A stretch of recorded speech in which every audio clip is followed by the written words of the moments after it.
It is just after 4 o'clock, and it is time to get started.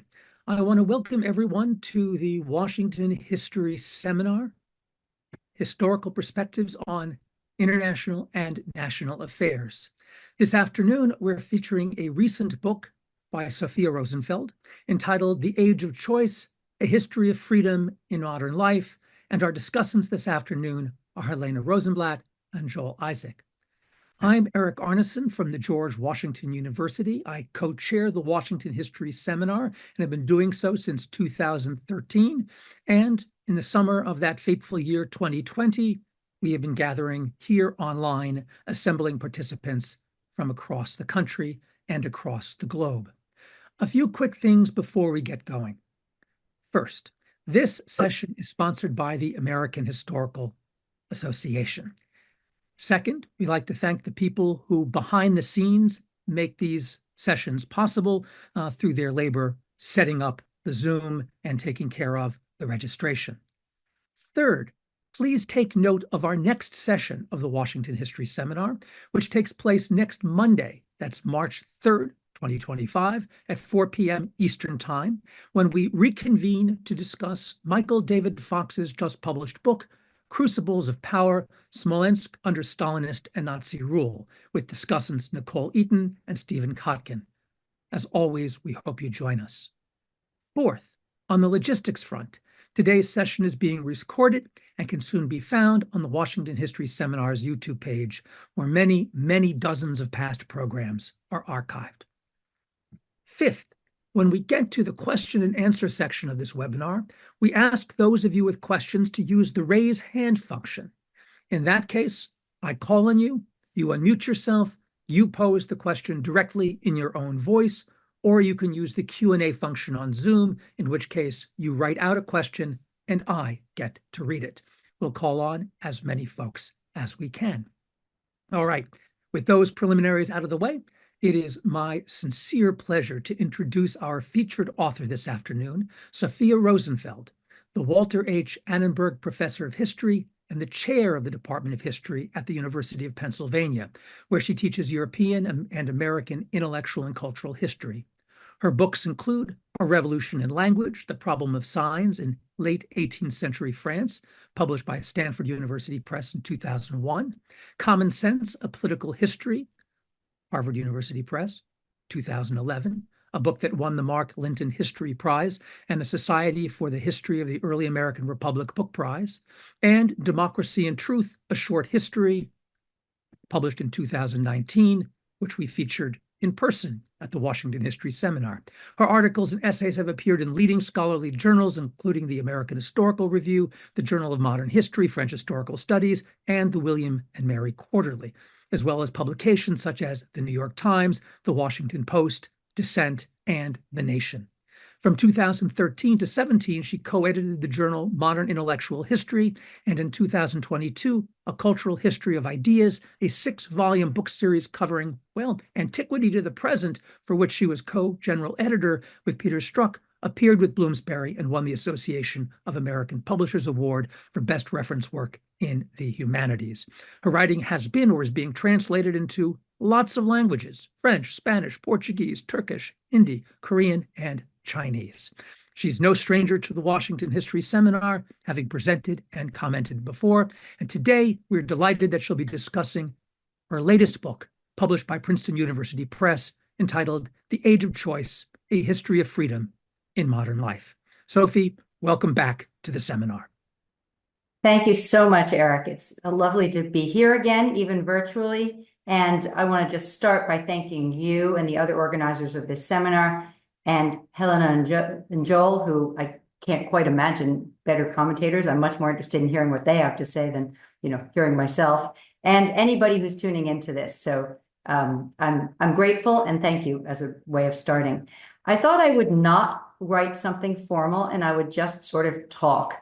And I promise not to go on for too long, but I will try to give you a little bit of a sense of what this book is about, because it's a big history, but it's also focused on some small things. So I'll try to sort of explain some of its basic principles and arguments, and then I will turn gladly turn things over to Helena and Joel for some commentary. Okay, so I'll start with this premise. Most of what I'm interested in here is something quite ordinary, something we all do pretty much every day, all the time. We pick sandwiches for lunch off a menu. We pick candidates for elections by filling out ballots. We pick books out of library catalogs if we're scholars. Most of us don't give this practice of picking among options, things that match our preferences in a given moment, all that much attention because we're quite used to it. And yet, we also assume that this act of picking is one of the major ways in which we experience freedom. Oddly, maybe, in historical terms, choosing among options to match our preferences is one of the modern forms of freedom, and an important one. It's the one that, in a sense, gives us what we want and also establishes us as autonomous people, the kinds of adult, serious people that are treated as people who can make up their own minds about what they want to do, about who they're going to love, what they want to work at, where they want to live. It's in human rights protections around the globe at this point. All the time, we are given more options about things we can choose as an element of human rights. And it runs across the right-left divide. At least in the United States, choice is something we might fight about what we want to choose and who should choose what and when and how, but choice itself is an exalted principle for Democrats and Republicans alike. So why write a book about this? Well, here's the thing. I think of myself as a slightly unusual kind of intellectual historian. Rather than the kind of intellectual historian who likes to write about things that people usually fight about, I'm always interested in the things that are so commonplace, so ubiquitous, that we tend to take them for granted, especially those things that in modern democracies are kind of the truisms that run underneath the surface of the things that we actually do fight over all the time. And that led me to think about choice.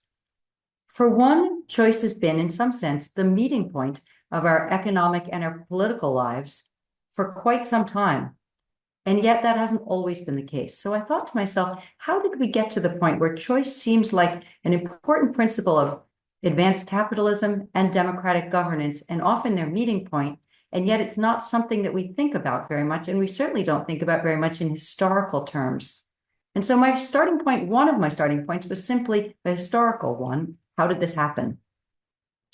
The second, though, reason for this question is that I also noticed that not only did historians not paid much attention to how we got to this point, but they'd never really engaged with a whole body of literature that had been written over, some number of years by psychologists, by behavioral economists, by philosophers, by political theorists, and even by some sort of, commentators in the ordinary press about the fact that, despite the fact that choice sounds like a form of freedom, we're not all that good at it.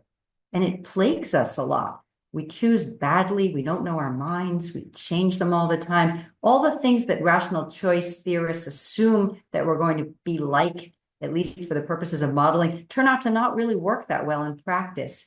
And plus, there are all kinds of problems in the sort of social and political realm, not just the feeling plagued by bad choices and worrying about whether we've made good ones, but the fact that choice often didn't help us very much with our collective dilemmas. It got us all caught up in trying to figure out, which pair of sneakers to pick off an Amazon page with 50,000 options, instead of thinking often collectively, how do we solve the kinds of problems that aren't easily solved through lots of individualized choices, even if they were being aggregated at the end. I'm probably not alone in not only making choices all the time, but sometimes feeling frustrated by that pressure. It's a commonplace, I think, of American life, but really life in any place that bills itself these days as a kind of capitalist democratic society. And so I wondered as well if it might be possible to write about how we'd gotten to this point of maybe being sort of overwhelmed by choice, as well as choice being this form of freedom. How did it become both a force of liberation and sometimes something of a political trap? That was kind of the starting point. So then came the dilemma, how was I going to write about this? It's much easier to have an idea than to figure out how to execute it. And it took me a lot of years, I will say, because it seemed at a certain point as if this would be the history of everything about modern life, rather than the history of anything specific about modern life. So how was I going to write this? And finally, as I detail in the book's introduction, I came up with a set of sort of premises for myself about how to think about this. And this will give me some way of telling you a little about the book, but also a little bit about its storyline. The first, though I think the most important is maybe the first. The first is that I would concentrate on social practices, the kinds of practices that made choice making operative and eventually ordinary and natural to us. So my hunch was this: lots of people have written about choice as philosophers and political theorists. Even more people have written about forms of freedom, for sure. But that no one would have accepted the idea that choice making was the foundation for freedom if it weren't already in some ways an experiential good, if it weren't already something we were used to doing in a pretty regular way. And so I didn't want to dismiss the importance of thinkers from Kant to Mill to Betty Friedan in thinking about choice. I wanted to think, was there some way to put together the history of the ordinary things we do, like picking off menus, with the history of intellectuals and their thoughts, the history of philosophy? And so I concentrated first on those social practices. The book goes through a series of them as different kinds of choice-making scenarios. It starts with consumer choice, and particularly as far back as the 17th century, the picking of fabrics in fixed location stores and the invention of shopping, all of which were innovations of the 17th and 18th century in Western Europe in urban settings. And the idea of something rather new, that very ordinary people, for instance, could come into a shop, see two different calicos for sale, and decide on the red versus the blue based simply on preference, predilection. Which one appealed to you? Which one did you like better? Not some kind of larger moral point, not a status question, not even necessarily an economic question, when options became plentiful at different price points. So I started with shopping, but just as parallel became an introduction to the idea that in the aftermath of the Reformation, it became possible to, in a sense, pick what one heard, what one read, and what beliefs one wanted to absorb in new ways. I'm not saying these are the same developments of tracks. And in this second framework, I look at things like commonplacing and reading practices and listening to different preachers, even in the course of the Great Awakenings in the American colonies and then the early Republic, as a place where it became possible to imagine selecting in certain ways what one wanted to hear and take to be true. And from there, I moved forward to dating, which is a late development, but before that, social dancing, the picking of partners. How did people, in a world in which it became increasingly possible also to make selections in the romantic and sexual sphere on the way to sort of companionate marriage, how did people pick partners? And here I got as interested in all the rules as I did in the opportunities. And I moved from there to voting. Individualized voting is a late part of the story, as I'll come back to in a moment, but voting is part of this. And finally, to sciences of choice, which only really emerged in the 20th century, from psychiatry to economics, that try to study why people make the choices they do, when they do, and to what ends. But by that point, I've already taken it to be rather natural that what humans are is essentially choosers. So my first premise was really to look at these places and the techniques whereby people learn to make choices. I looked at these very small scale things to try to get at this bigger thing. And I will say that one important thing about all of these categories is that they were not part of the workplace. The workplace, interestingly, goes a different direction. We still have bosses, hierarchies, the realm of choice is not the workplace. And so there's a kind of bifurcation there that's important too. That was the first premise, that I would look at these social practices in relation to philosophical ideas.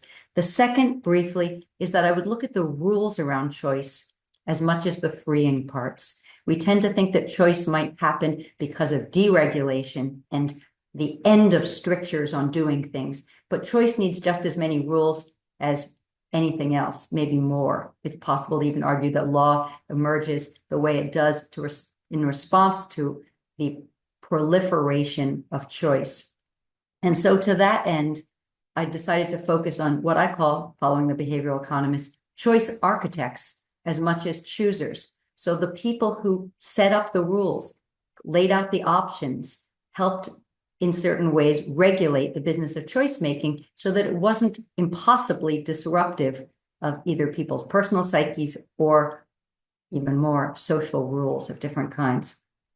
Third, I decided I'd tell the story in a slightly odd way too, that I wouldn't tell it entirely in a linear fashion because it's sort of the story of everything. So in that way, I gave myself permission to kind of leap a little bit between places, though my Western Europe and North America remain the dominant part of the story, that I could leap a little bit around the world, that I could leap a little bit through time, that this was a story that could be told in a somewhat discontinuous fashion, and the reader would indulge me in that.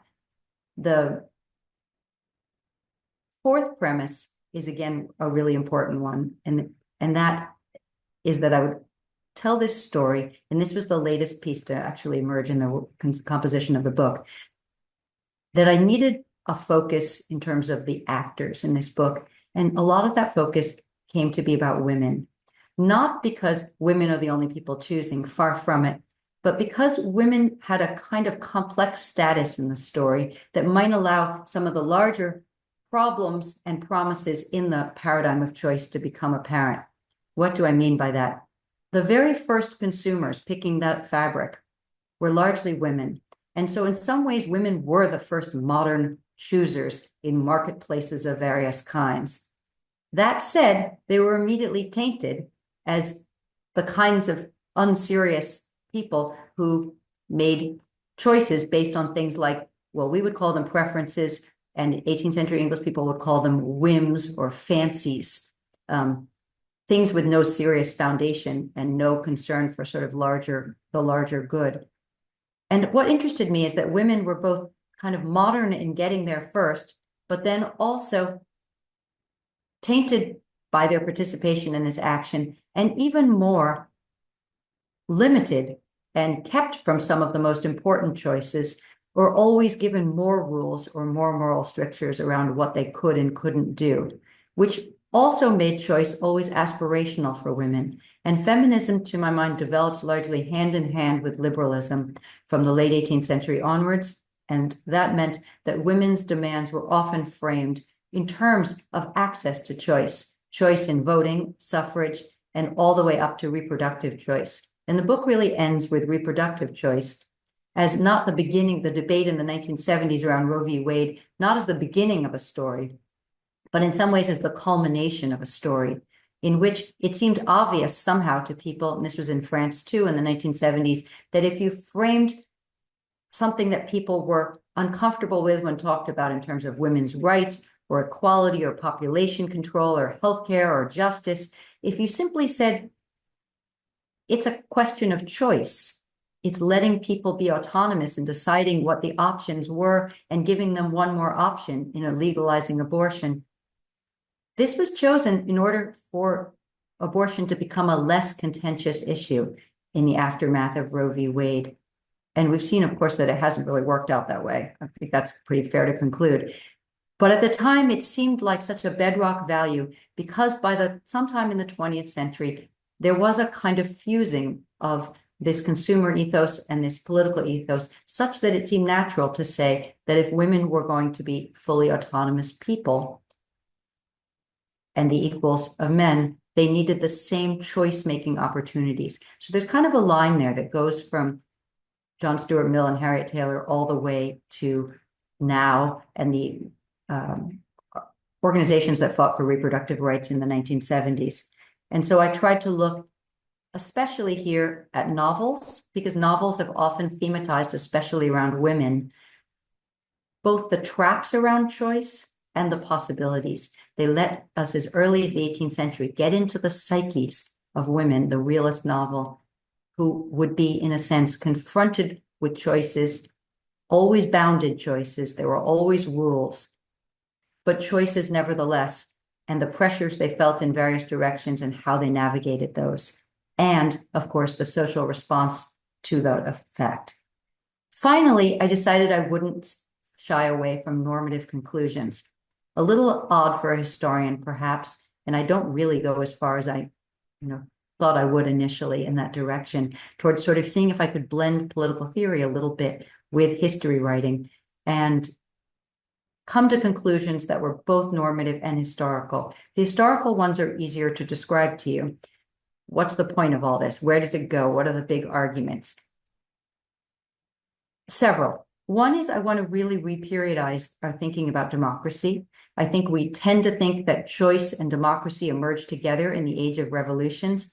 So that's the period I've written most about, and I, in some ways, always think is the heart of everything. But in this case, I think it's not. It's really not until the late 19th century, with the eventual universal triumph, it's now a precept of human rights, that privatized, secret, individualized voting rather than collective assent is the mode of modern democracy. I see that as a turning point in which politics, interestingly, is not leading the way, but is actually following. One of the late developments is not just women's suffrage, but individualized suffrage altogether. And women's suffrage and individualized suffrage, I think, go together in interesting ways that we've really not explored before. The roots of what I'm talking about go all the way back to the rise of commerce in colonial contexts in the European world, and they go all the way back to the aftermath of the Reformation and the proliferation of different kinds of Christianity in the aftermath of the Reformation. But the full story doesn't really start to emerge until the late 19th century with this shift in democracy itself. And it isn't really solidified, to my mind, until around the Second World War, but helped along by the social sciences of many kinds that invest in the idea that ordinary people are choosers by nature, and they get the rest of us to participate, from therapist couches to filling out surveys to every time we produce metadata going online right now, we are in a sense reaffirming the idea that what we do as humans is largely make choices. So finally, that's the kind of historical argument. I will conclude with this, because I really don't want to go on too long here. And I think I'm about to use up my 20 minutes of time. And I'll say this, that I'm not arguing that choice is a bad thing. That would be a kind of absurd argument to be making. Choice has been essential to a variety of kinds of liberation movements, from emancipation to, frankly, feminism in many forms. But something strange has happened in this process, where choice was once framed a little like Hercules' choice: do the right thing or do the wrong thing. I'm telling the story largely of how it became unmoored from those foundations. It becomes more feminized, and it also becomes, in a sense, open-ended, in that we think the right choice of spouse for you or the right choice of sweater to wear tomorrow is your business to a certain extent, that choice has sort of lost its moral trappings. But what's happened in its very late phases is that the making of choice itself has become a kind of value. Now the choice, having choice, is the value rather than, or the ethical goal, rather than the choices themselves being weighted in different ways. And so my interest is not in dismissing choice, but it is in exploring why we value choice the way we do, and when we might actually want to reconsider thinking of choice as always the sort of highest goal. And I hope what that leads to is some discussion of what other possibilities are lurking out there for rethinking freedom and for rethinking the ways we relate to one another economically and politically, around certain ideas that aren't always billed as individual preference-oriented choice. So that's enough for me, and I'd now love to hear from everybody else. Thank you. Sophie, thank you so very much.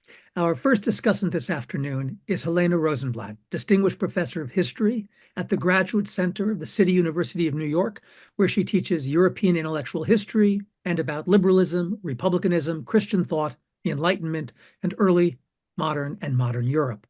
Her books include The Lost History of Liberalism from Ancient Rome to the 21st Century, published by Princeton University Press in 2018, Liberal Values, Benjamin Constant and the Politics of Religion, Cambridge University Press, 2008, and Rousseau in Geneva from the First Discourse to the Social Contract, 1749 to 1762, in the Ideas and Context series, published by Cambridge in 1997. Her edited collections include Thinking with Rousseau, Cambridge 2017, French Liberalism from Montesquieu to the Present Day, Cambridge 2012, Discourse on the Origin and Foundations of Inequality Among Men by Rousseau, published by Bedford St. Martin's Press, and Cambridge Companion to Constant, published in 2008 by Cambridge. Helena, welcome to the seminar. Thank you very, very much. I'm delighted to be here and to have a chance to talk about this fantastic book. Fantastic in many ways, a fascinating story, beautifully written and full of original and even fun insights. And it's original in several ways. I'd like to first talk about its argument, the way I see it. We are used to think about freedom in the terms expressed by Isaiah Berlin in a famous essay, negative freedom, freedom as non-interference, or positive freedom, freedom to achieve self-fulfillment. Or then there's a third kind of freedom that we've learned about from Philip Pettit and Quentin Skinner, namely liberty as non-domination, the idea that one is free when one is protected against arbitrary interference. Now, Sophia Rosenfeld argues that we have missed the real story of freedom, which is that of choice. Freedom, in a spiritual, moral sense, traditionally meant living in inner peace with a set of already widely agreed upon rules and obligations. And today it means the ability to choose. The more choices we have, the freer we are. But this story is really two stories that, as I see it, focusing on several social or cultural practices. Sophia shows us how the availability of choices has expanded since the early age of empire and the Reformation, from choosing what to believe and what to buy, to whom we can dance with and whom to marry or vote for, such that today we are overwhelmed with choices of every kind, from something as frivolous as choosing among a dizzying array of shampoos in the drugstore, to something as deeply moral and serious as choosing whether to have an abortion or not. So that's one story. And then there's the other one, and that's how the ability to make choices and the choices available. Oops, sorry, that's something went wrong there.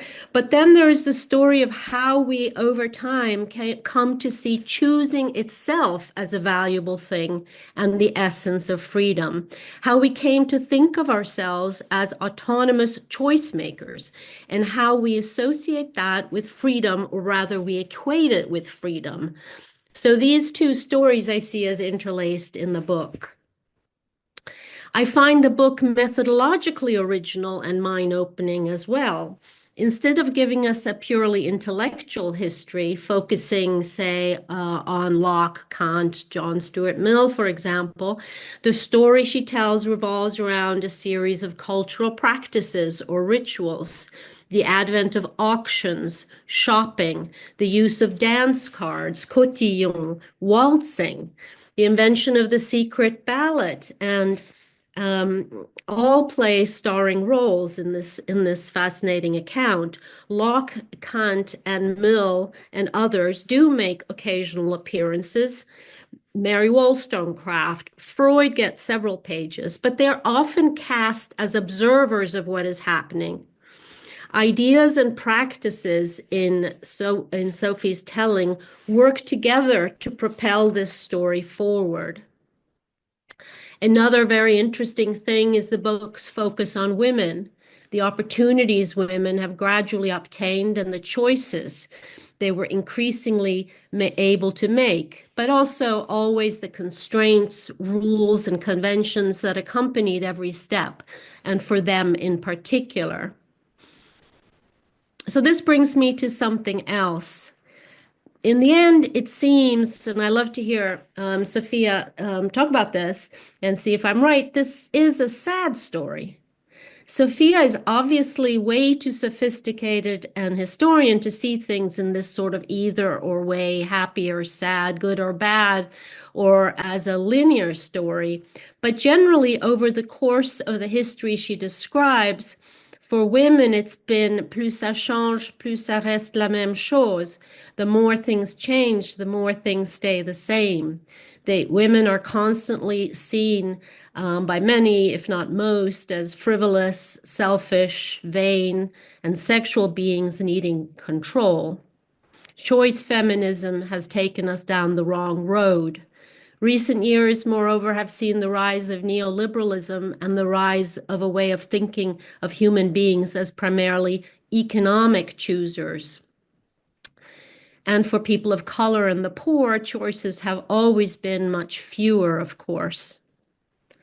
And this brings us to the epilogue, a kind of culmination of the story. It focuses on Roe versus Wade, which has been sold to the public as the right to choose, and thus unintentionally playing into negative stereotypes that have plagued women throughout history. Choosing to have an abortion is, after all, something very different from choosing a dress or a dancing partner. But there was, Sophia tells us, a major swing toward choice rhetoric in the mid-1970s. Women's empowerment happened in concert with, and perhaps as the ultimate expression of what has come to be known as neoliberalism, she writes. And this, she says, is when choice went from being a benefit of freedom to freedom's very essence. And it was an unfortunate, perhaps even tragic move. First, in Sophie's telling, because it is an illusion for most people in the world. And finally, and perhaps most importantly, because it helped engender a distinctive kind of conservatism characterized by indifference toward our collective well-being and the many aspects of our lives that we share with others. Rosenfeld, thus, in her conclusion, encourages us to rethink our obsession with individual choice. So these are my general comments, and now I have some questions. What caused the changes over time? I'm perhaps going a little bit beyond what you really meant to write about, and that might not be fair, but I'm just curious what you think might have really caused these changes to happen. Is it the economy? Is it new technologies? The printing press, the consumer revolution? How much of this story is really one of marketization, changes in the economy and new technologies? You seem to believe that neoliberalism played an important role. Can you elaborate? Two, could one tell a very different, almost opposite story? A story of social rituals and practices that favored collective decision-making, or at least shared goals? Maybe from guilds to, I'm just trying here, Boy Scouts or Girl Scouts, team sports, Freemasonry, unions perhaps. Some say that political tribalism is on the rise in America, which is groupthink. So how does that, how is that a different story? And what does that do to yours? And then finally, what do you see is the future of autonomous choice in the age of AI, where once again, it seems that choices are made for us? When you go to Amazon to buy something, the first thing you see is Amazon's choice. And Spotify is kind of siloing us musically, it seems, giving us always what it thinks or knows our preferences are. You know, when our playlist ends, new songs come, and they're constantly based on what we've chosen before, but they're being chosen for us and maybe narrowing our choices. Or Netflix suggesting movies based on our personal taste. Has AI become our choice architect?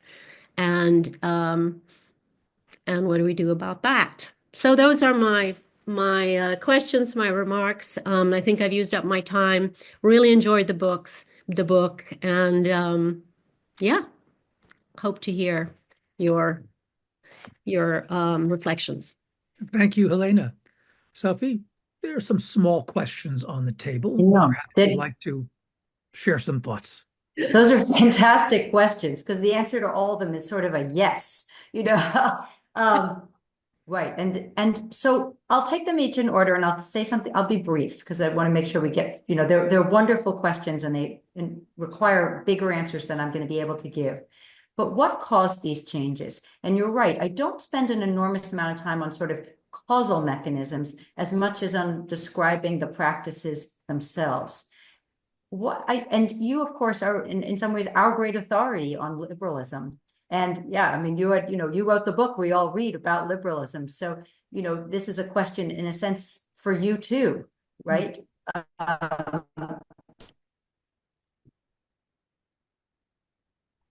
I think I want to say, though, that liberalism itself is not liberalism offers a kind of framework, but I think it happens in response to developments that are sort of more structural than ideological to begin with. And I'm very curious if you feel the same way. Or affect that happens as a result of the existence of liberalism.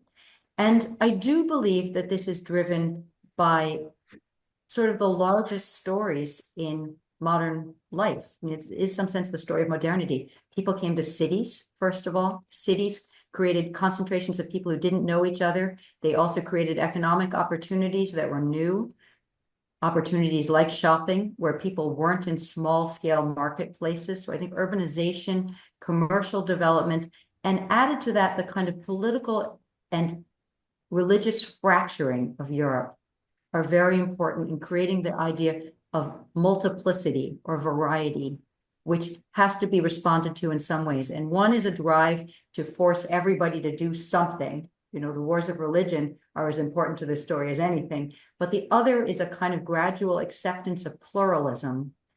And then these become kind of modes for dealing with pluralism. That said, as you say, the story takes a new twist in the post-war era. And part of that has to do what, I sort of refer to with a small question mark as neoliberalism. Part of that has to do with these practices, but it also, again, is ideological. There's a reframing around the time of the Second World War, especially in response to fascism and in response to communism, that what makes the West different before it's globally exported everywhere is some notion of economic freedom and political freedom being entangled. And the notion that we're free to choose becomes a kind of mantra of the post-war era. And eventually it's exported to a lot of the globe. Not to say that choosing and freedom don't exist in other places, but this particular version of it is exported. So it's a long story about the development of history in which you're right. I spend less time on the sort of big causal pieces than on these small scale practices. Could one tell an alternative story? Yes, one could. One could tell a story of collective life, and one could tell the story of fascism and communism, for instance, as reactions against this kind of liberal individualism. For sure, one could tell the story of today in much of the globe, especially the focus on women and gender ideology as problematic, including in this country right now, as a pushback on a larger thing. Women become stand for a whole kind of liberal ethos in their modern form. Women who are autonomous individuals, less embedded in family units and communities. So I think there is an alternative story. But I think we need to tell both stories. And I do all the way through try to point out the places where choice is not the operative idea. For instance, race has not become a category for choice. Nationality, we've in a sense made some categories open to choice and others closed. Some activities we've insisted must be communal and others not. I mentioned the workplace, for instance. I think it's a different, aside from gig economies and recent jobs driving Ubers, most things aren't advertised as your chance to do whatever you want on the workplace. And even those fail largely to be adequate as jobs. So the story of the pushback and the alternatives is as important as this story. And I don't mean to isolate it as kind of the only version of what modern life looks like. Finally, AI. Well, yes, AI. Are our new choice architects or choice agents electronic? Yes, they probably are. We're engaging in this right now. We're probably creating some kind of data by participating in the Zoom call that we don't even know about that will be used to sell us something in a few minutes. I don't know. Check your social media feed afterwards, see what happens. But AI is interesting because it exacerbates in some ways both of the tendencies that I'm talking about. It creates ever more possibilities and choices. It opens up ever more alternatives and ways of knowing things, for instance. At the same time, it's constantly shaping what we're told and what our options are. And it's telling us people like us like the following things. Your friends are liking the following things. You've in the past liked these things. And that could be anything from books you might want to read to political positions to, vacuum cleaners. And we don't always think of AI as a kind of way of shaping our choice-making futures, but I think it will increasingly be that. And in some ways, it just takes the story one step further, and it does with technology what I think has largely already been happening structurally, quite apart from the technology. Great. Thank Thank you. you. I just checked so far, my ads are not changing. I'm still seeing ads for hearing aids and various stores. So when I start getting recommendations about books about intellectual and cultural history, then I'll be sure that it's paying attention to everything that we are saying. I just said vacuum cleaners. Just check if you don't get an ad for a vacuum cleaner in a few minutes. I don't know. Will do. Before we move on, let me just remind folks that you can get in the queue. There are a couple of folks with hands up. If you use the hand up function, which I prefer, that way I call on you, you unmute, you pose the question yourself.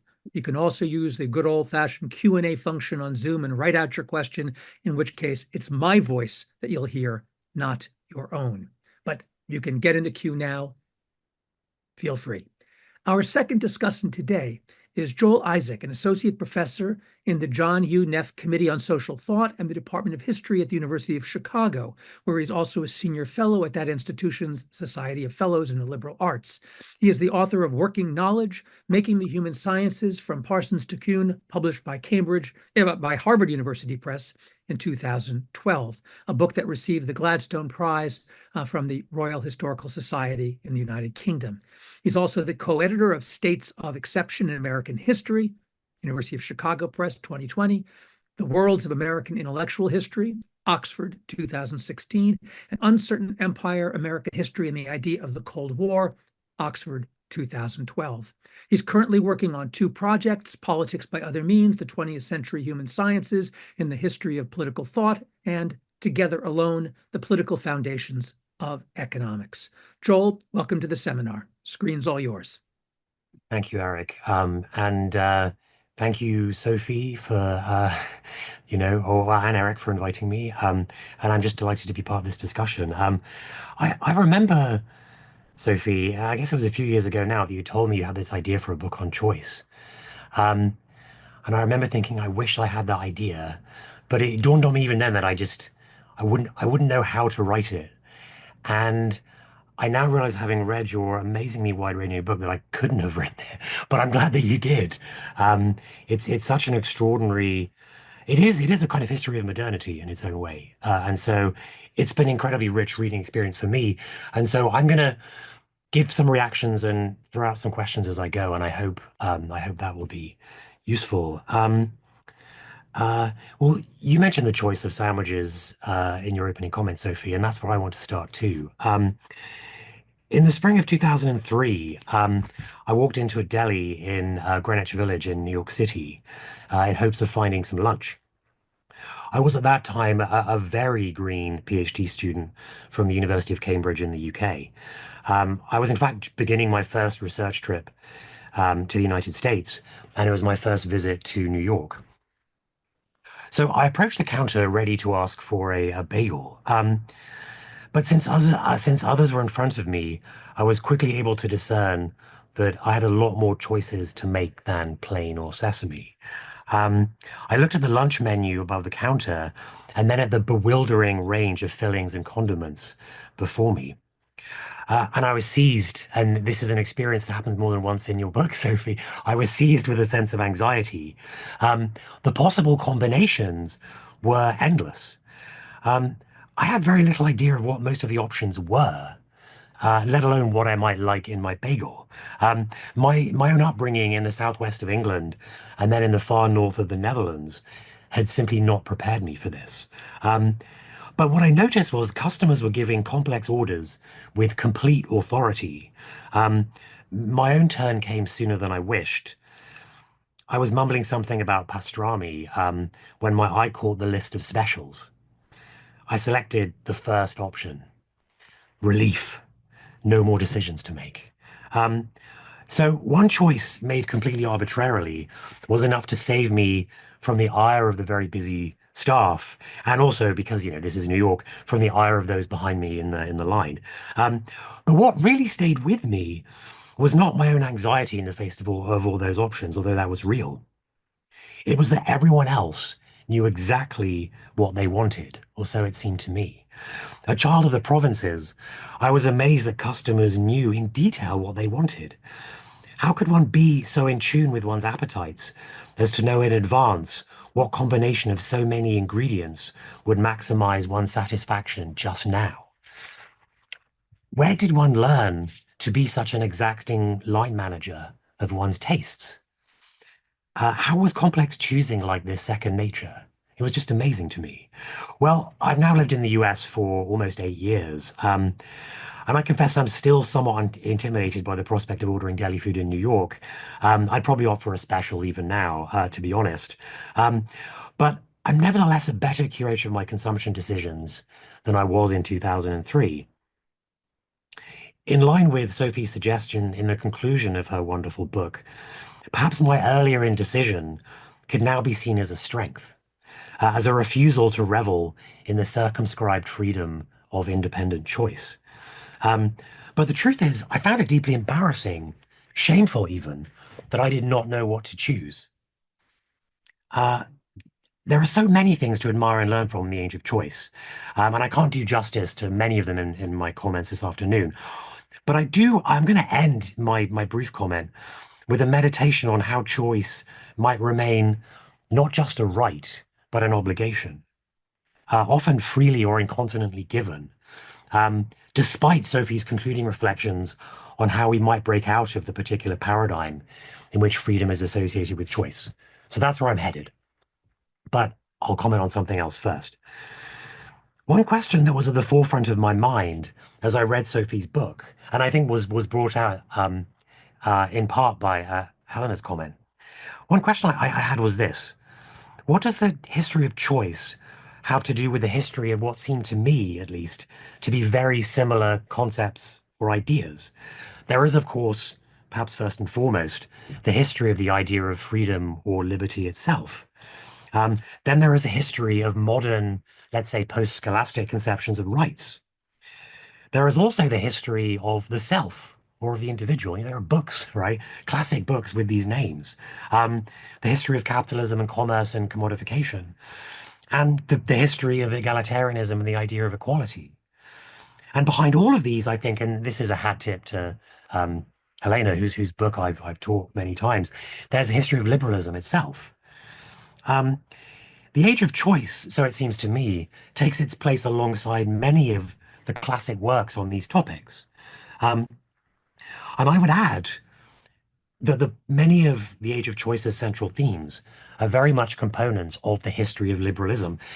Sophie's, even just in her comments today, has talked more about democracy. So that's something you might want to address. But it seemed to me anyway that one way of reading this book is as a kind of history of liberalism. Right? And it contains some of the classic themes of that history. The transition from Republican virtue to liberal rights, the market revolution and the rise of consumerism, toleration and religious freedom, it's first two chapters of the book. The invention of autonomy, a word that wends its way through Sophie's book. It's not thematized in a way that, say, Schneewin thematizes the invention of autonomy, but again, follows along those lines. The woman question and the extension of suffrage in the 19th century. And finally, I mean, really not finally, because there are many other topics limned in this rich book, but finally, the Cold War and the rise of human rights. So a more pointed version of this first question of mine, I suppose, is this. What does the focus on the concept of choice add to these other histories? To put it in a way, I mean, as it were, playing devil's advocate, why not stick to the well-worn paths of the history of political thought and speak of rights, liberty, individualism, and so on? Well, the answer that I kind of came to having read the book runs as follows. First, choice can be seen as a kind of implicit component of all these other concepts. But it brings out strands in the history of liberalism that might otherwise be missed. So one is something that Sophie mentioned and Helena brought out in her comment. One is the link between social practices and ideas. You can turn to Ian Hacking for this, Charles Taylor, Pierre Bourdieu, one of your own heroes, Sophie, for this connection. As Sophie stresses in the book, a conceptual history of choice cannot just be concerned with high ideas. The modern choice paradigm is as much embodied as it is theorized. And in fact, the theorization and the practices are connected together in a kind of feedback loop. So we do need, as Sophie does in this book, and as you'll find when you read it, we do need to stroll through the auction houses and retail stores. We need to peruse the commonplace books and dance cards if we are to understand Milton or Mill or Mead and then many other liberal thinkers in the book, if you want to understand what they say about choice. A second important strand that I would suggest that only this focus on choice can bring absolutely to the fore is the role of gender, and especially the lives and prospects of women in the making of modern liberalism. I'm of course not suggesting that there are no other ways of achieving this end, but after reading Sophie's book, the migration of choice through the stations of modern social life, from the dry goods store to the revival tent to the voting booth and beyond, has cut through debates about women and their civil and political rights from the 18th century to the present. Choice, perhaps uniquely, puts these issues at the heart of the intellectual history of liberalism in a way that few other concepts can. Right? It puts women at the center of the history of liberalism in new and exciting ways. So in a sense, my sort of question is that right? And if so, when did you have this realization, Sophie? Like, when did you choose choice as the key frame?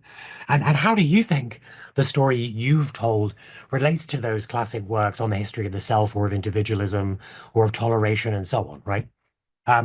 Okay, that's a big question. On to my last point.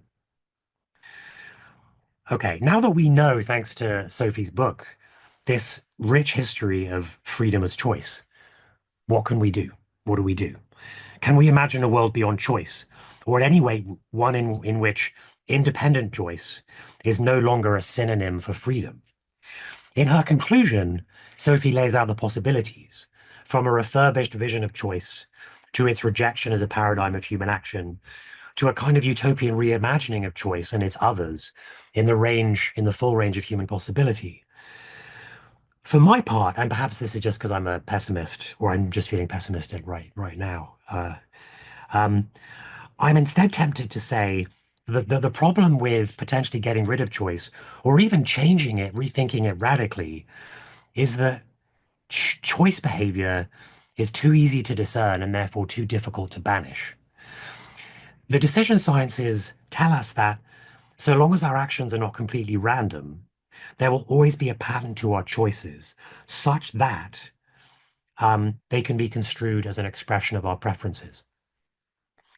This idea, I mean, actually, it goes back to Frank Ramsey in the 1920s, but it goes back in particular to the economist Paul Samuelson's famous reformulation of the theory of consumer choice, which, again, among the myriad other things, somehow Sophie finds time to discuss really interestingly in her book. According to Samuelson, a person's observed choices reveal their preferences among goods, just insofar as those choices satisfy certain formal conditions of internal consistency. Let me explain what that means. These consistency conditions are stated as logical axioms, which supposedly define the minimal but very, very abstract and easily met conditions of rational behavior. What this really means is that rational choice must fit the consistent patterns specified by logical rules. For example, Samuelson's weak axiom of revealed preference. This is as technical as I'm going to get here, but just to say what this means.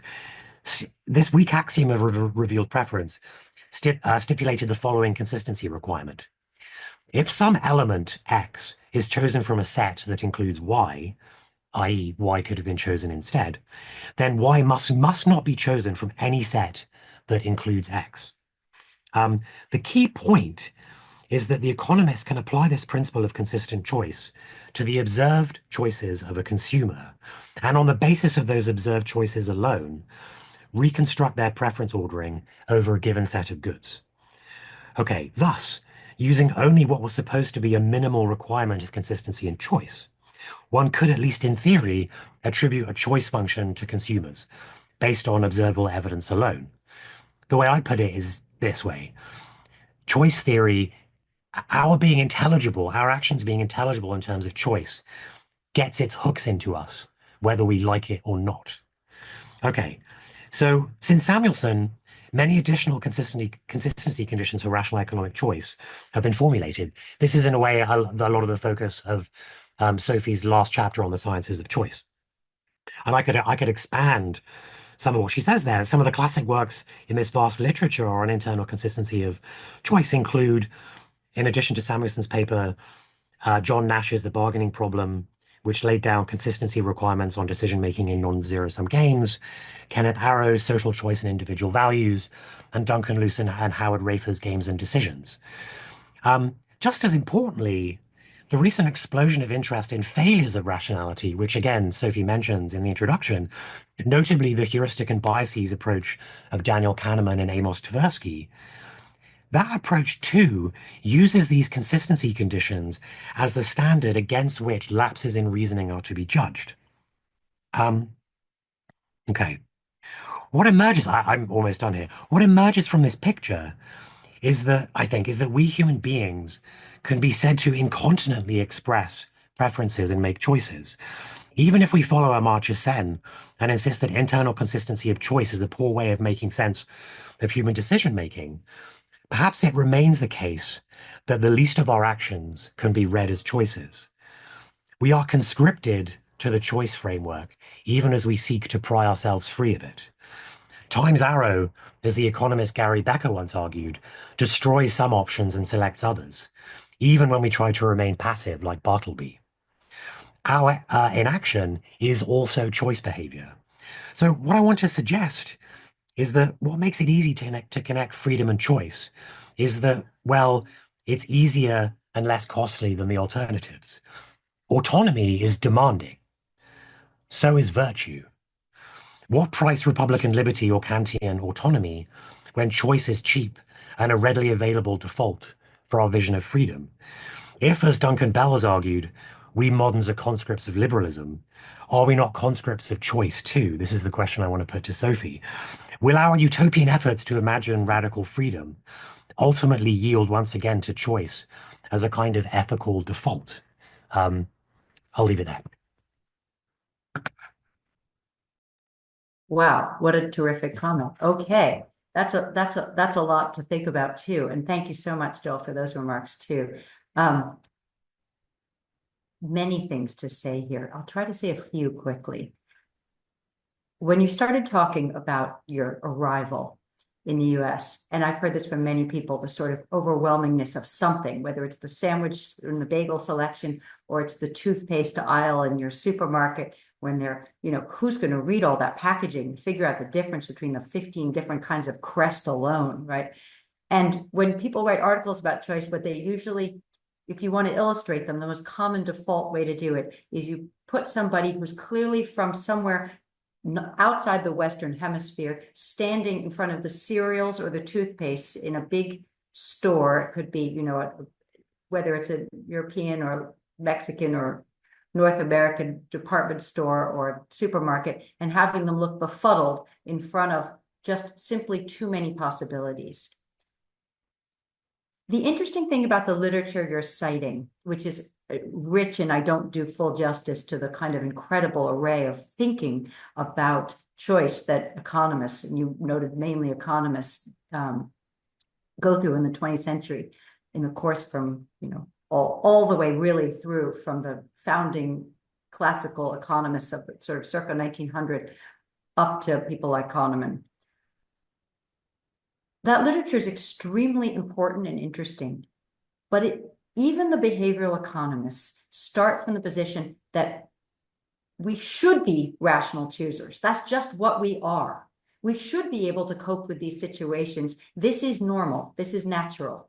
So they find the ways in which we fail in exercising that, or there are various theorists who say encourage us to shift our choice-making behavior, or tell us to put certain things next to the cash register are better than others because humans can be encouraged to buy an apple rather than a candy bar if they're placed right in the store.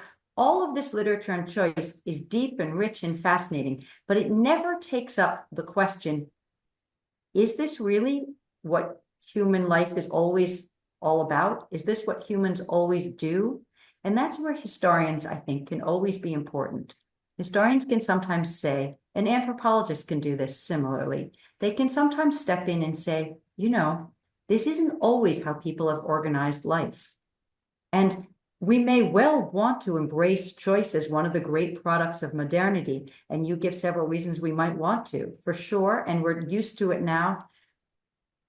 But it's so default for all of these other kinds of social scientists that it's rare to find somebody, and I thought that was sort of my lane here, who said, to be free, if you were a noble person in 17th century France, meant exactly the opposite of being able to pick anything you wanted in the supermarket. It meant or pick whoever you wanted, wherever you wanted to go. It meant you already had a name, you had a home, you probably had somebody you were betrothed to, you had possessions, you had social standing, you didn't need to pick a profession. All the areas of choice that we think of as sort of the things that you aspire to have might be the things that were largely already in place. And the freedom came from not having to hustle in some ways. You had those things. They were set for you. So something obviously shifted in our conception of what freedom would look like, but even just what humans do, what human nature is.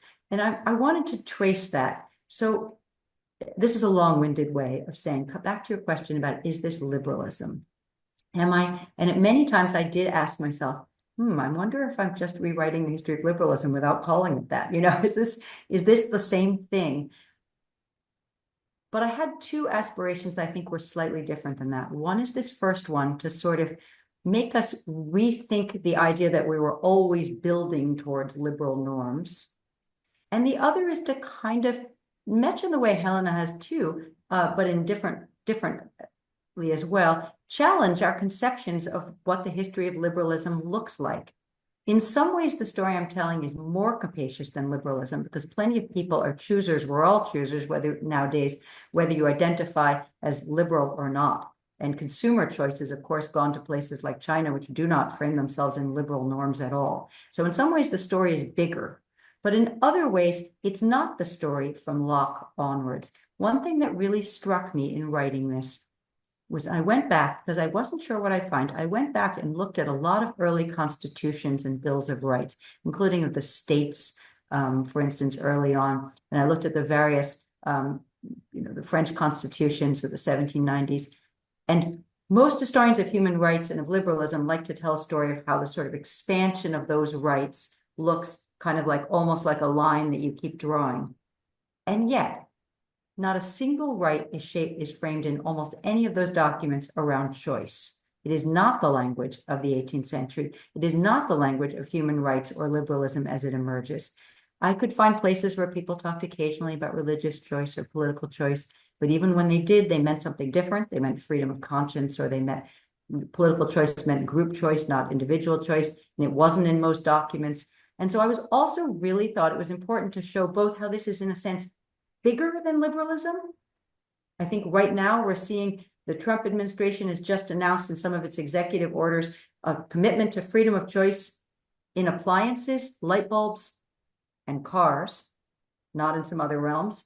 That's important. But you can see how a kind of authoritarianism could ally itself with freedom of choice framed in this traditional way right now. So it's both bigger and it's more historically specific, because it's a late breaking development.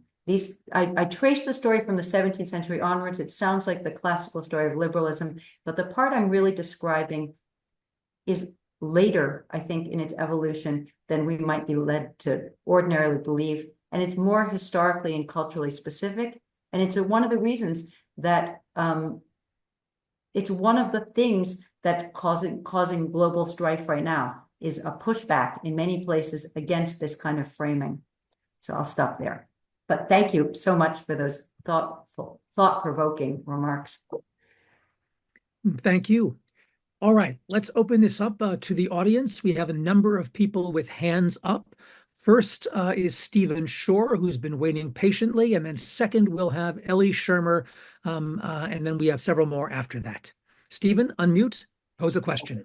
Wonderful presentation. I have two thoughts. The first is, does your book deal much with world literature, in the sense that I recall that you have Adam and Eve at the very beginning with the issue of choice, and also the contemporary controversy over transsexuality, of whether that's a legitimate choice or not. So those are my two questions.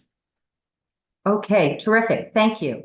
So world literature, that's a yes. I try very much to look not just at the literature of, I start with people like Frances Burney, who had the same problem as Joel, which is she had her people would come in to London and find themselves going, what am I supposed to do in the 18th century? Those were sort of English choosers, and you find those very early on, generally young women who are horrified at being asked to make a choice about something, even entertainments. But I look at novels, for instance, the post-colonial novels in India. I look at a wonderful novel written by a Chilean kind of modernist novelist, all of whom are sort of taking up how choice works in places that have been, in a sense, infected by, maybe that's too pejorative a word, by this kind of ideology, and are trying to think about, what does it mean today? What does it mean to take a multiple choice exam in Chile? What does it mean to enter a kind of capitalist marketplace as a family in India that has previously operated under very different premises?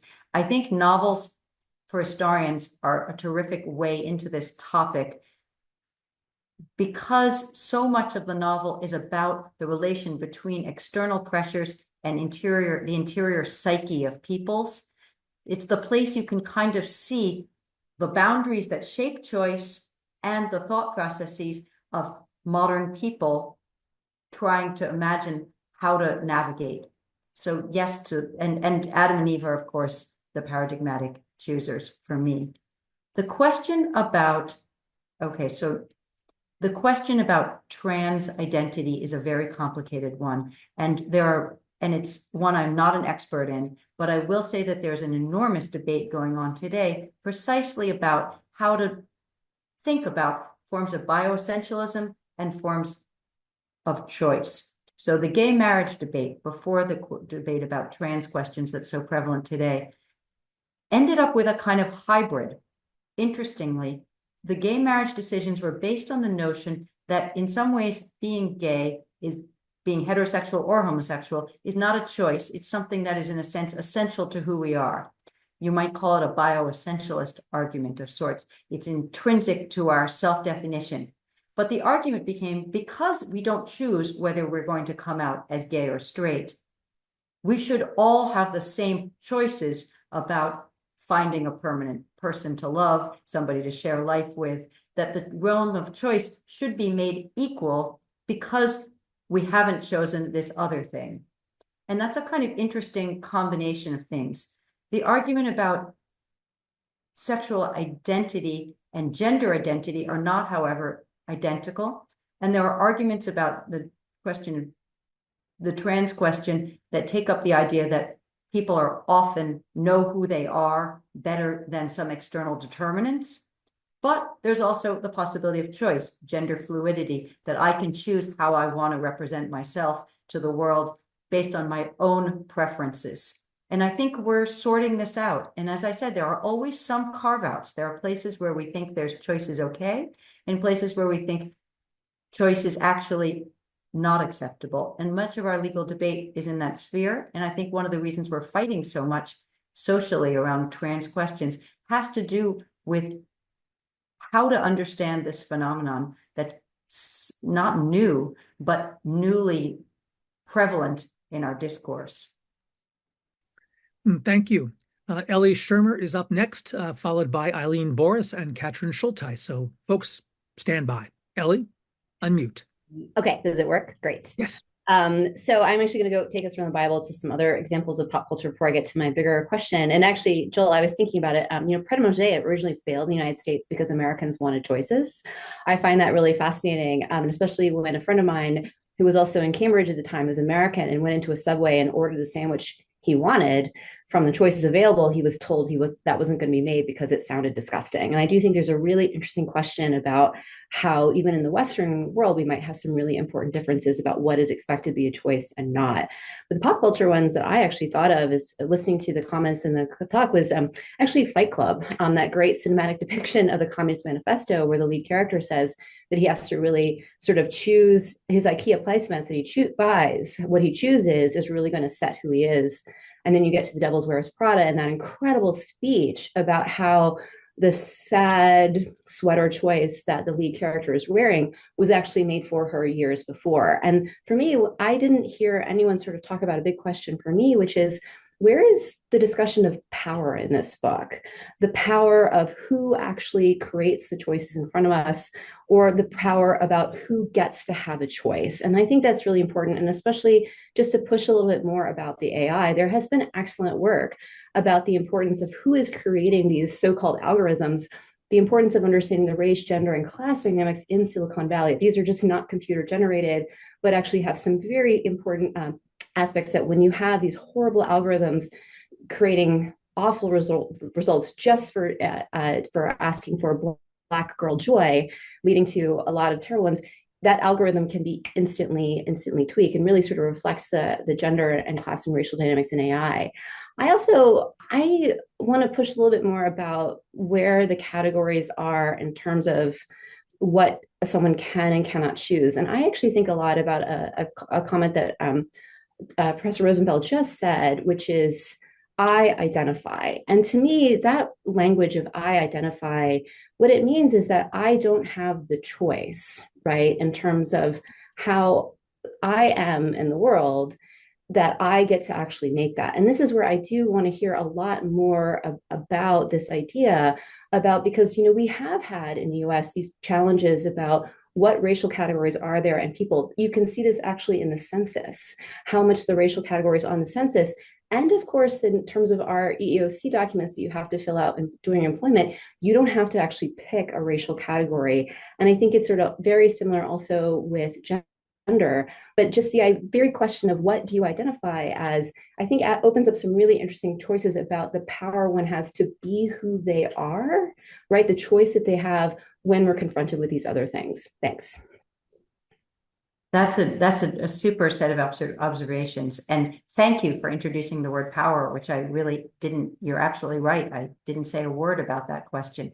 And of course, that is one of the stranger elements of our framing of human rights today, is that one is given, human rights are often framed as the choice to say, have the education to get the education one wants, the choice to live where one wants, the choice to join a union or not, the choice to vote for the candidate one prefers, the choice to marry who one wants. But it takes away entirely, as you say, the question of the differential power bases from which we are able to make those choices, the circumstances of our lives, our economic positions, our cultural norms, the political systems under which we live. All of those are disguised in this. And what we know that in practice, of course, is that we have very different sets of options, and we have very different sets of opportunities for making choice, depending on who we are and where we are. As a result, we tend to blame people who often have very bad choices for having made bad ones, for instance. If we think that people are free to have made a choice at all, it's easy then to hold them responsible for bad outcomes when their choices were lousy, or they had other pressures on them. In many ways, our framings, in a sense, further disempower people with limited choices. So power is essential to this. I introduced the category of choice architects precisely to answer your second question, which is about sort of who does this deciding. And choice architects can range from, as you say, makers of algorithms to government officials to families. They can be all kinds of different entities that are offering us alternatives from which to pick. We rarely craft the menu of options ourselves. It's almost always crafted by somebody external, and we are always constrained in what we can choose, by money, but by other things as well. And therefore, power is always an element of any choice scenario. It looks like an abstract problem, the cereal aisle or something like that, but there's always more going on. Well, how do we get ourselves into that supermarket in the first place? Who put those boxes there? You know, the questions keep multiplying. But I want to agree, in other words, that power is this part of the story. I hope that's apparent throughout the book. But also that AI itself is not neutral either, any more than any other kind of choice architect. It's framed by the past data it operates on. So obviously the biases in the data are reproduced, except in exceptional cases where somebody's tried to control for that. And so we'll have to keep having this conversation about power and choice as our consultants and our choice architects become more and more electronic and virtual and less human, alas. Thank you. Eileen Boris, please unmute. Oh, she just vanished from my screen. So Eileen, rejoin us if you wish, but then Katrin Schulteis, you are up. Hello. Hi, Sophie. I'm afraid I haven't read the book yet, but I will very shortly. So perhaps you answer these questions in your book. But I had two. Well, one of them actually, I had three, but one of them was just talked about with regard to power. So the two I wanted to ask you about, one has to do with science and the problem of science as being something where ostensibly there is no choice. So I wonder if you could talk a little bit about how this narrative of the development of choice maps onto the development of science and, medical truth. And it's sort of related to what you just talked about with regard to transgender and other things, but I wondered if you had some more thoughts on it.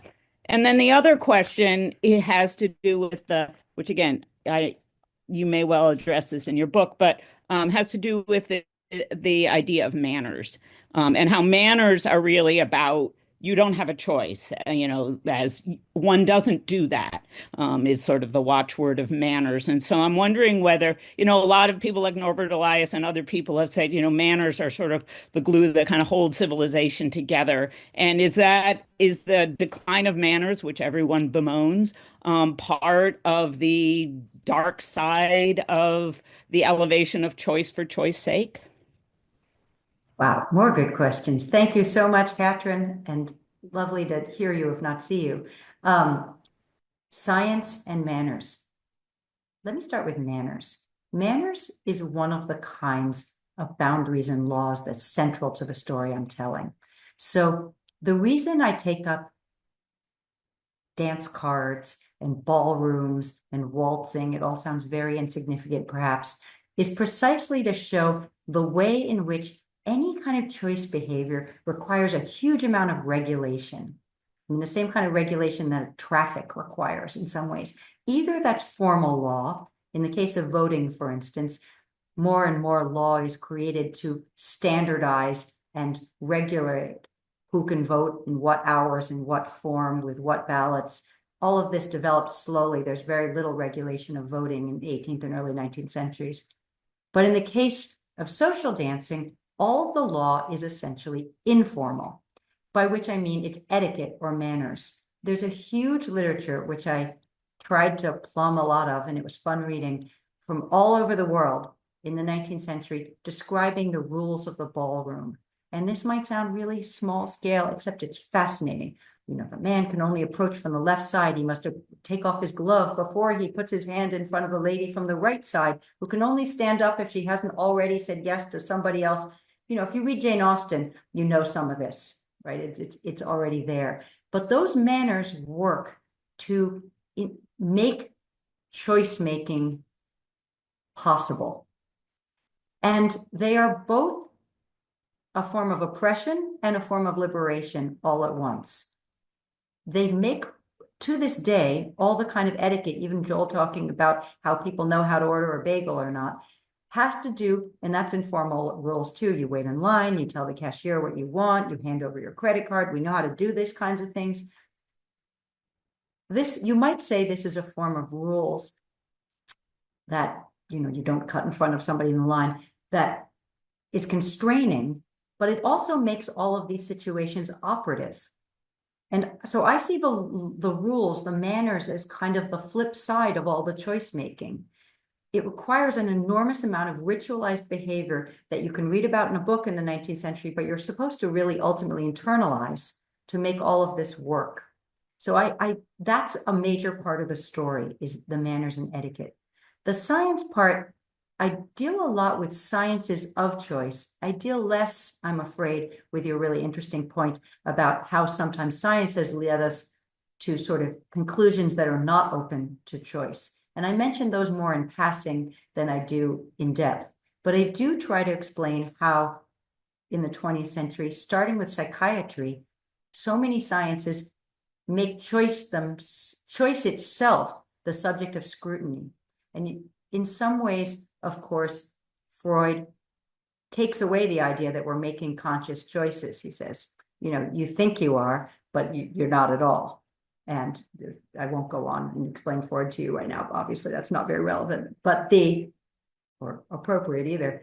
But that said, the reason for all this explanation becomes that it's possible to, in a sense, cure you and help you make better choices in the future. And many of these sciences, Joel knows much more about this than I do, end up being also ways of improving, suggesting possibilities for how to improve choice by describing it in various ways.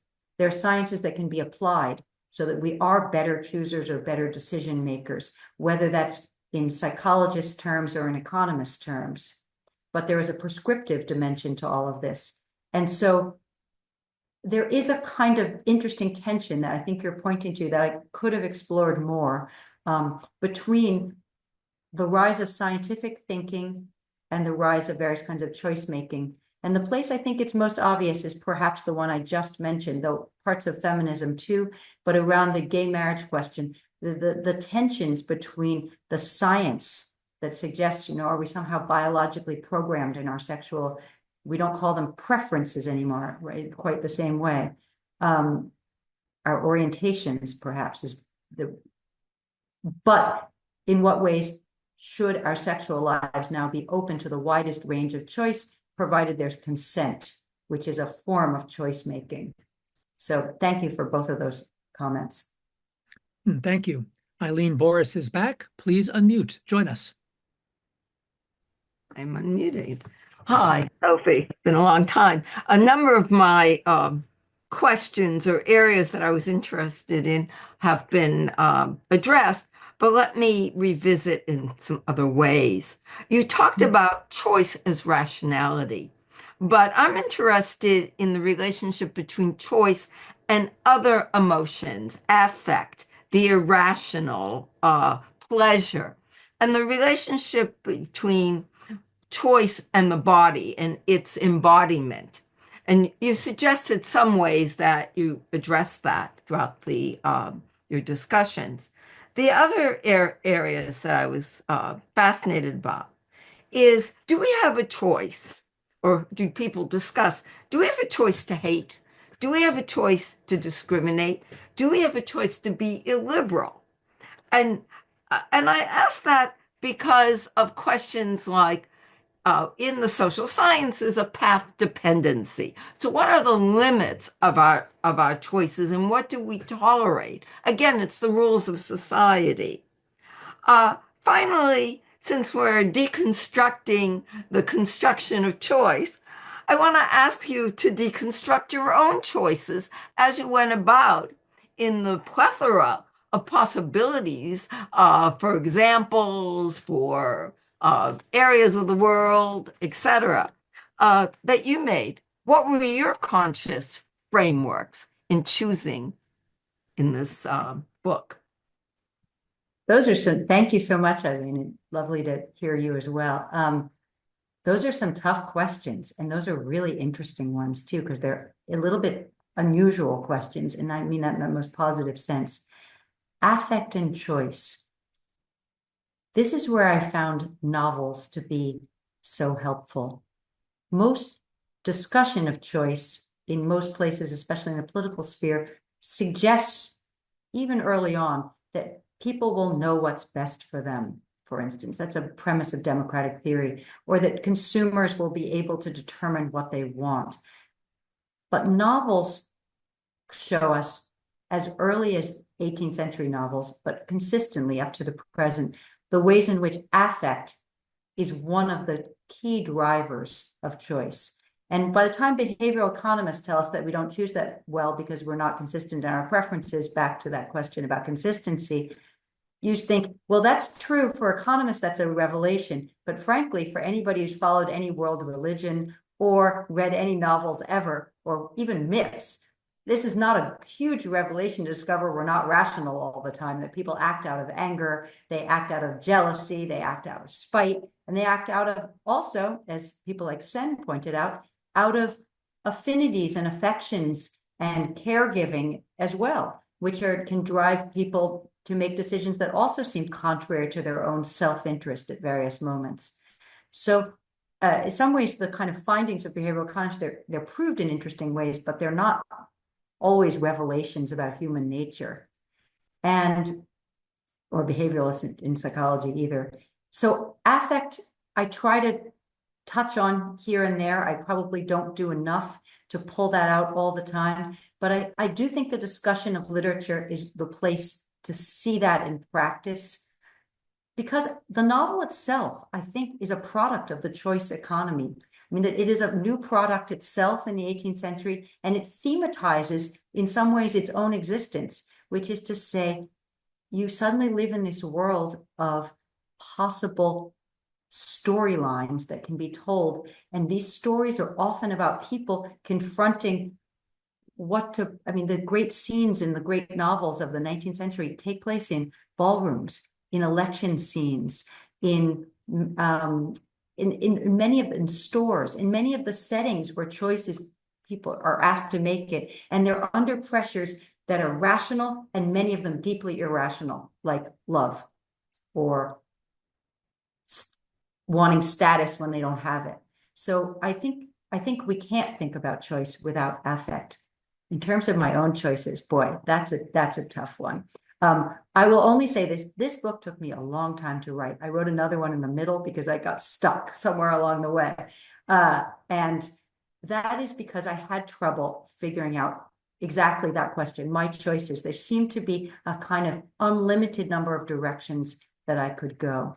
But I'm constrained in certain ways like everybody else. I'm constrained by the languages I can read. I'm constrained by my prior knowledge. It was daunting to think about learning. Some things I just thought were beyond what I could do.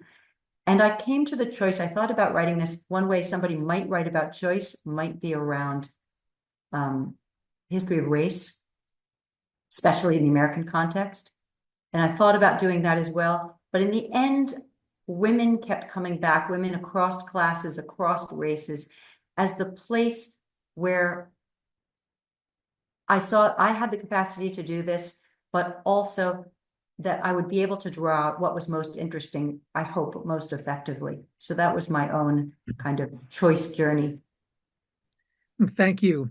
I unfortunately have to draw this session to a close. I want to express my thanks to Sophie, Helena, and Joel, and to the folks at the AHA, particularly Jake Purcell, who made this session possible. Apologies to those with questions who we could not get to.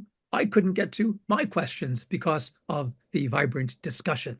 Let me remind you in closing that our next session of the Washington History Seminar takes place in 1 week time, Monday, March 3rd, at 4 p.m. Eastern Time, when we reconvene to discuss Michael David Fox's just published book, Crucibles of Power, Smolensk Under Stalinist and Nazi Rule, joined by Nicole Eaton and Stephen Kotkin. Thank you, everyone. Till then, good night. Take care.